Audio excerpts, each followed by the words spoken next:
आज ही Doubtnut app download करें। Doubtnut पर होगा अब आपके सभी मैथ्स, केमिस्ट्री, फिजिक्स और बायोलॉजी डाउट्स का सफाया। बस अपने क्वेश्चन की फोटो खींचो, उसे क्रॉप करो और तुरंत वीडियो सोल्यूशन पाओ। Download now. इस क्वेश्चन में हमें दिया गया है a circular flexible loop of wire of radius small r carrying a current I is placed in a uniform magnetic field B. If B is doubled, then tension in the loop is. देखो क्या दिया गया है पहले question में, उसको समझने की कोशिश करते हैं। अपने को एक लूप दिया गया है, ठीक है। अब ये लूप है ना जो फ्लेक्सिबल है, यानी कि ये क्या कर सकता है, एक्सटेंड भी कर सकता है और कॉन्ट्रैक्ट भी हो सकता है slightly, not that much but थोड़ा बहुत हो सकता है, ठीक है। अब इसमें मुझे लूप में टेंशन फाइंड करनी है। अगर इस लूप में करंट दी हुई है आई, ठीक है, लेट्स से करंट कितनी जा रही है आई, ऐसा क्वेश्चन में लिखा हुआ है, और इसकी रेडियस हमें पता है आर है, स्मॉल आर इसकी रेडियस दी हुई है। अब क्योंकि ये वायर एक मैग्नेटिक फील्ड में रखी हुई है, यूनिफॉर्म मैग्नेटिक फील्ड बी में रखी हुई है, तो इस पे कुछ फोर्स लग रहा होगा। कोई भी करंट कैरिंग वायर होती है मैग्नेटिक फील्ड में, उस पे फोर्स लगता है आई एल क्रॉस बी, यही लगता है, ठीक है। अब मैं क्या करता हूं, मैं एक छोटा सा पार्ट ले लेता हूं इसका, ठीक है, इतना पार्ट, और इस पे टेंशन निकालने की कोशिश करता हूं कि इस पे कितनी टेंशन है। तो मैं मान लेता हूं भाई ये एंगल थीटा है और ये एंगल भी थीटा है।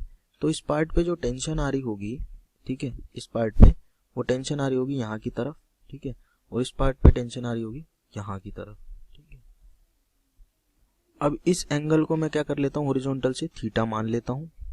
ये एंगल थीटा है, ठीक है, तो ऑब्वियसली देखो this angle is 90, this is 90 minus theta, तो ये एंगल थीटा हो गया, और सिमिलरली ये एंगल भी थीटा हो गया।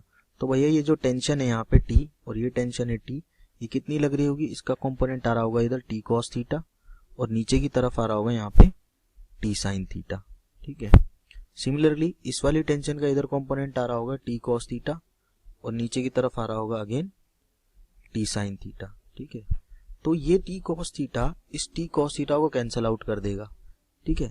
तो अपने पास में जो टेंशन बची वो बची 2t साइन थीटा, ठीक है। अब ये 2t साइन थीटा जो होगी वो किसके बराबर होगी, वो बराबर होगी इस पे लगने वाले फोर्स के, ठीक है। लगने वाले फोर्स के कैसे बराबर होगी, देखो ये अगर मैं छोटा सा एलिमेंट dl मान रहा हूं, ये dl एलिमेंट माना मैंने, ठीक है, l एलिमेंट माना है, इस एलिमेंट पे लगने वाला फोर्स क्या होगा, अगर करंट इस डायरेक्शन में जा रही है तो आई करंट जा रही है, ठीक है, तो फोर्स होगा इस पे लगने वाला आई, ठीक है।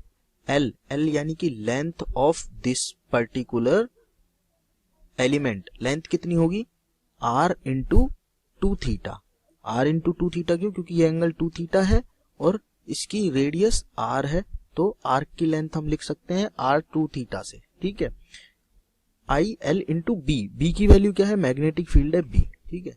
तो ये हो गया अपने पास में फोर्स लगने वाला इस पर्टिकुलर एलिमेंट पे, ठीक है।